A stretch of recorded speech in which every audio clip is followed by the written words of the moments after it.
Welcome to this lesson session with Whass, a mathematics teacher, titled Angle Theorems and Circle. As lesson objectives, at the end of this session, viewers should be able to apply these theorems to find missing angles on problems involving circle geometry. We begin the lesson. The first theorem says that angles on the circumference subtended by a diameter measure exactly 90 degrees.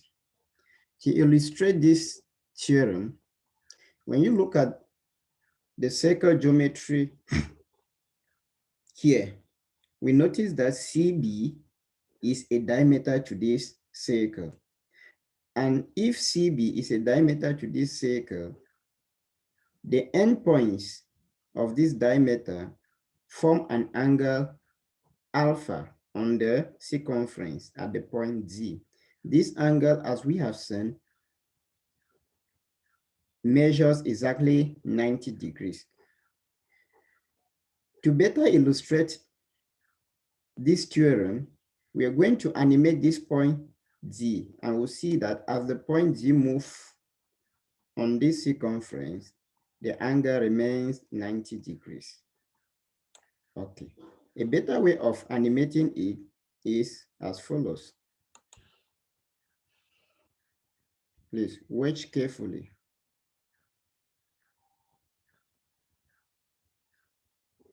Good. You see that as the point D move along on this same circumference in such a way that the triangle CBD remains inclusive, the angle subtended by this diameter on the circumference remains 90 degrees. The second theorem says that the radius of any circle intersects a tangent to that circle at right angle. Now, looking at this circle geometry, the line segment FG is a tangent to this circle at the point E. Since it is a tangent to this circle at the point E, we also notice that the segment AE is a radius of this circle that intersects this tangent at E.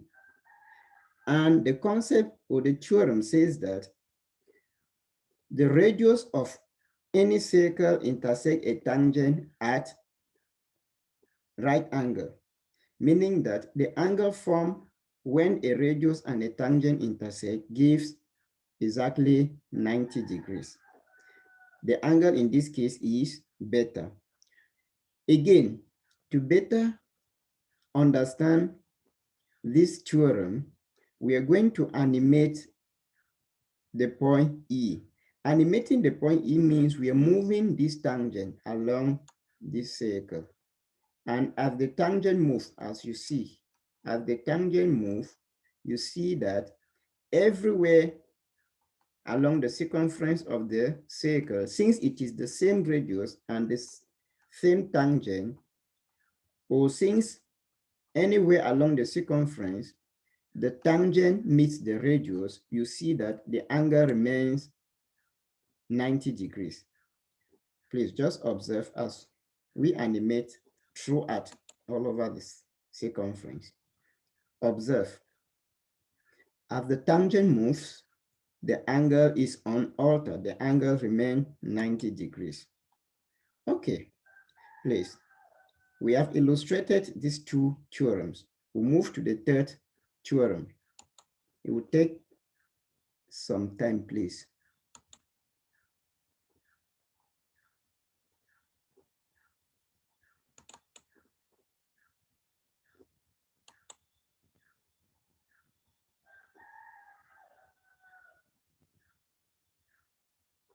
Good. The third theorem we are looking at says that angle at the center of a circle subtended by an arc CB, in this our case, is double the angle subtended on the circumference by that same arc. Now, looking at this circle geometry, the arc we are talking about here is this colored arc, CB. This part of the circumference is what we refer to as the arc. Okay, now, if this arc subtend an angle at the center of the circle, this angle is beta. This arc also subtends an angle at the circumference. That angle is alpha. The relationship between beta and alpha, as the theorem implies, states that this beta will always be 2 times alpha. If we know alpha, we can multiply alpha by 2 to get beta. If we know beta, we can divide beta by 2 to get alpha. Now, to better understand this, we set beta, which is 112.2 degrees, to be equal to 2 times 56.1, which is actually correct. And we see that if I change beta, this equation also changes to balance back. Now, once we change and we move, the equation changes to balance back. Okay, as you've observed. What I will illustrate now is for us to understand that this theorem will not always look like this in geometry. This point G, so far as the angle alpha is formed by this same arc with the angle at the center unaltered, no matter the position where this alpha can be formed, the theorem remains the same. So to actually do that and understand what we are talking about, we are going to animate the point D here. We also animate it here.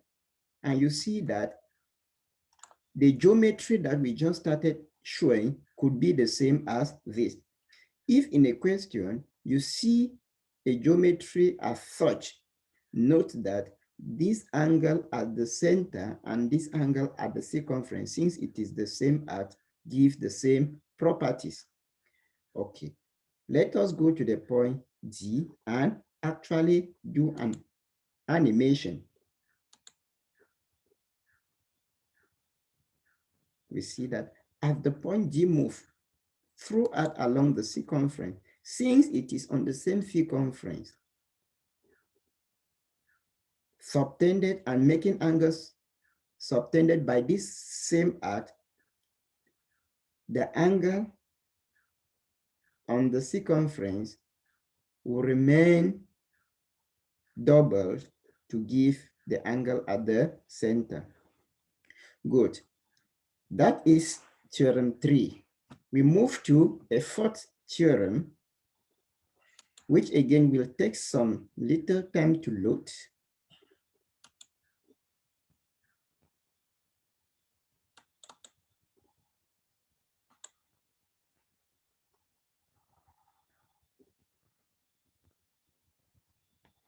Good. That fourth theorem says that opposite angles of a cyclic quadrilateral are supplementary. That is, their sum measure exactly 180. The word supplementary here means that they sum up to 180 degrees. Here, in this our case, in this circle geometry, alpha and beta are opposite angles. Look at this. They are opposite angles. So alpha plus beta is 180 degrees.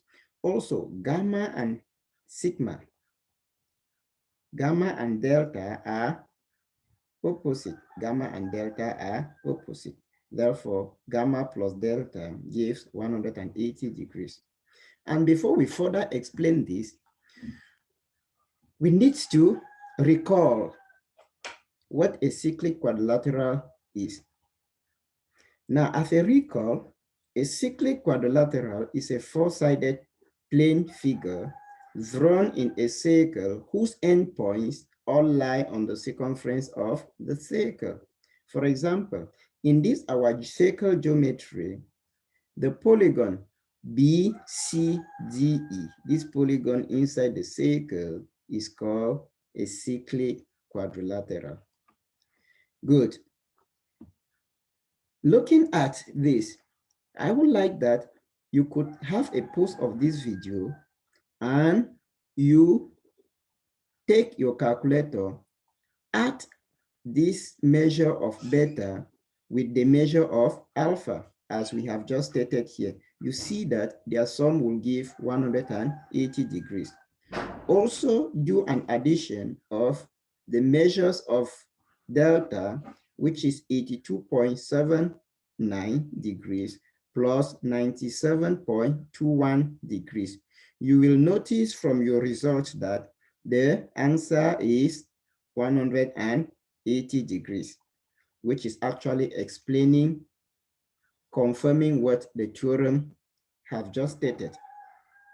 Okay, again, if we try to animate, we try to move this point C.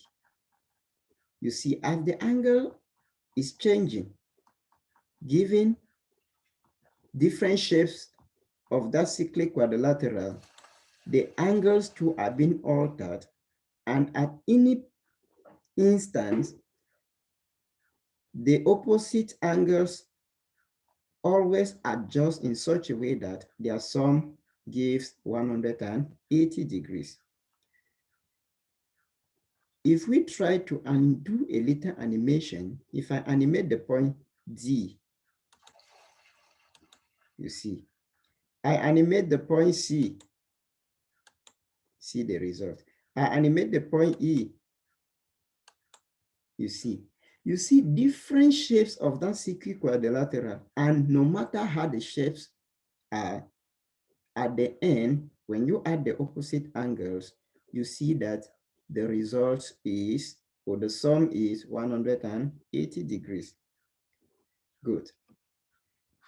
We move to a fifth theorem, which will again take a little of your time.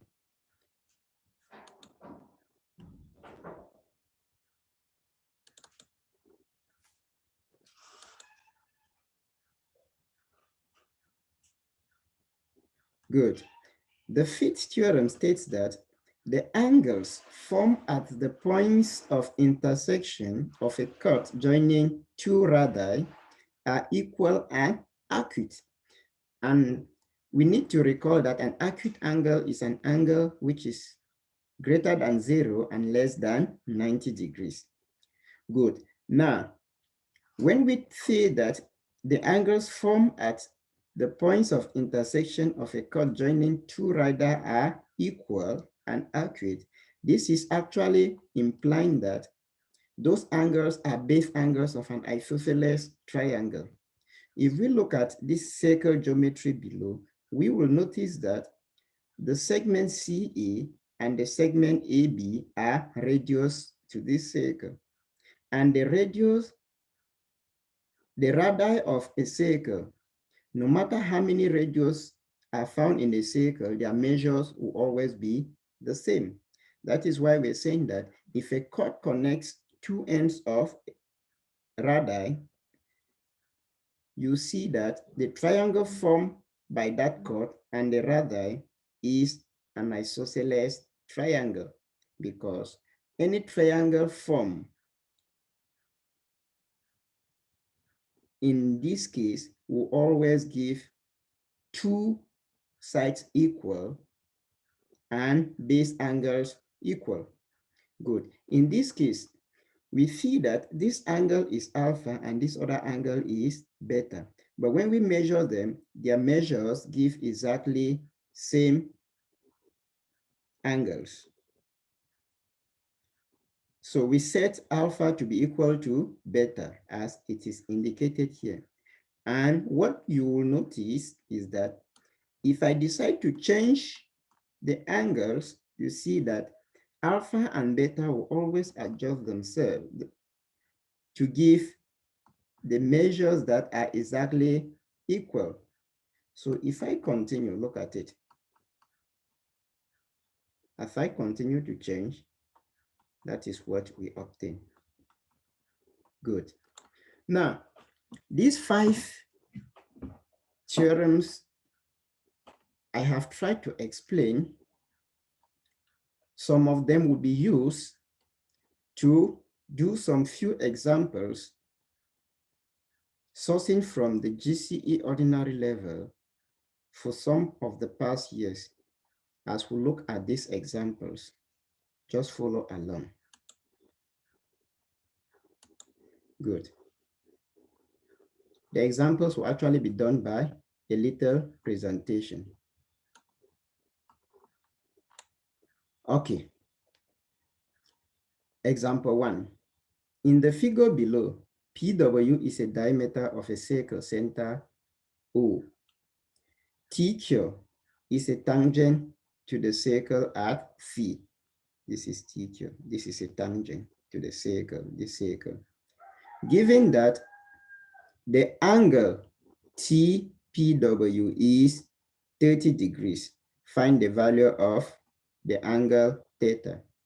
Please, it is the angle. Given that the angle, not good, the angle. Well, given that the angle TPW is 30 degrees, find the value of the angle theta.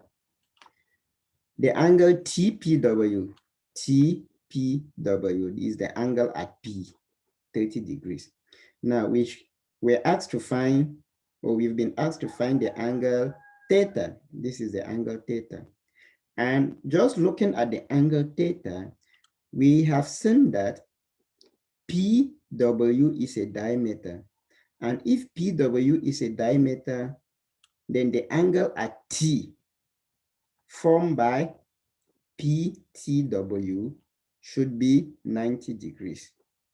And if this angle is 90 degrees, look at it, please. If this angle is 90 degrees, thus the angle at W made by TWP should be 90 minus 30. So meaning that the angle, this angle, the interior angle of the line making an angle of theta gives what? 60 degrees. And if that angle is 60 degrees, we know that 60 degrees and theta, this angle and theta, are angles of a straight line.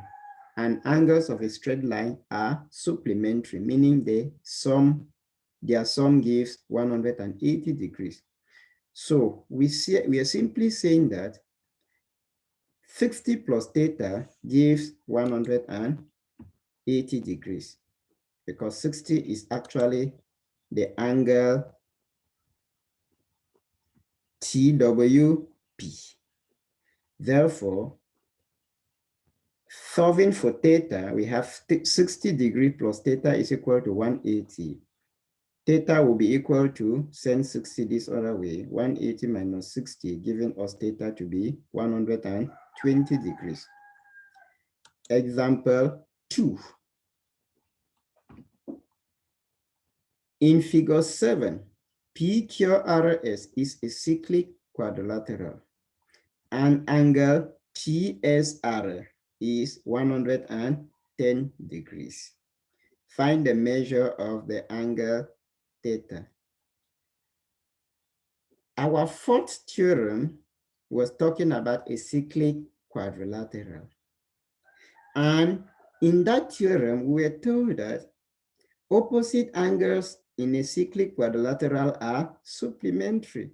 It means that an interior angle of this line forming an angle of 110 degrees plus theta must give 180 degrees. Please follow the solution. So For a cyclic quadrilateral, this cyclic quadrilateral, we know that this angle, which is represented by angle RSP, angle RSP is the angle at S, plus theta must give 180 degrees. Let's call this equation 1. Also, angles on a straight line must give 180 degrees.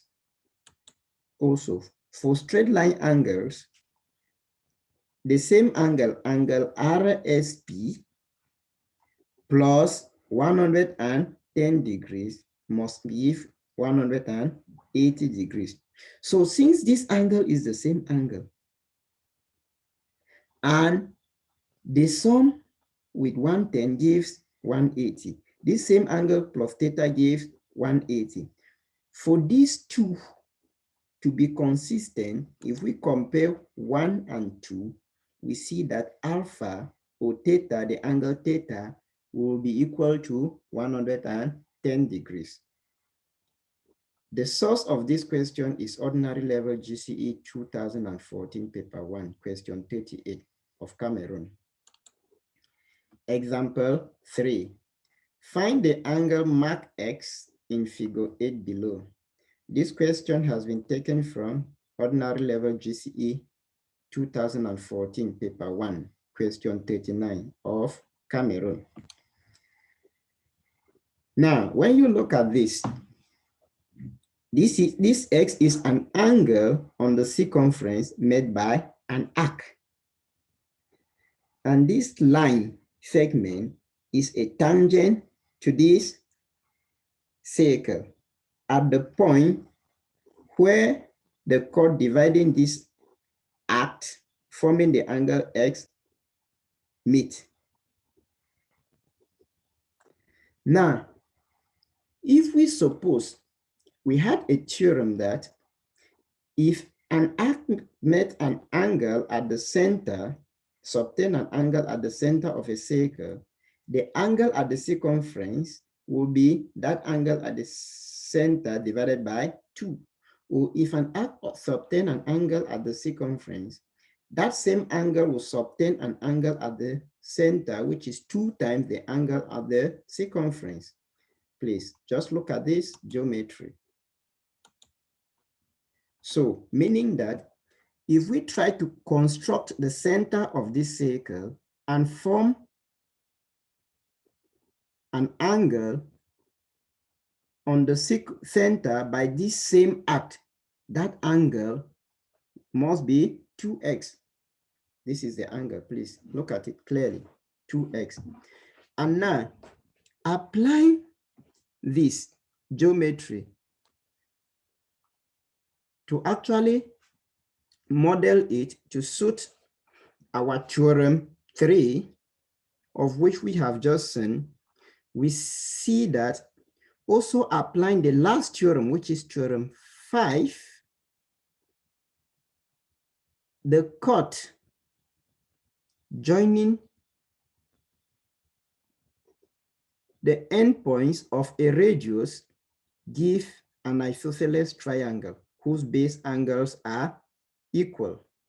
And looking at the first theorem, no, the second theorem, which says that when a tangent intersects a radius, it gives 90 degrees. We analyze all that and we see that the smaller angle of this isosceles triangle, a base angle to this isosceles triangle is 5 degrees, which is obtained from this 90 minus the 85, which was given. So similarly, this other angle must be 5 degrees. And since this triangle is an isosceles triangle, and we also already know all the 3 angles of the triangle other than x, we sum up all these 3 angles and equates to 180 degrees. There we'll find the value of x as follows. 2x plus 5 is equal to 180. 2x is equal to 180 minus 10, which is 5 plus 5. 2x is equal to 180 minus 10 gives 170. And dividing both sides by 2, we have x equals 85. Now, this has bring us to a special remark, which states that if an arc intersect a tangent and form a triangle on the circumference, then the angle subtended on the circumference is equal to the angle formed on the tangent by a chord dividing this arc. We have come to the end of this lesson. Thank you for viewing. Don't forget to like and subscribe to my channel for more interactive lessons.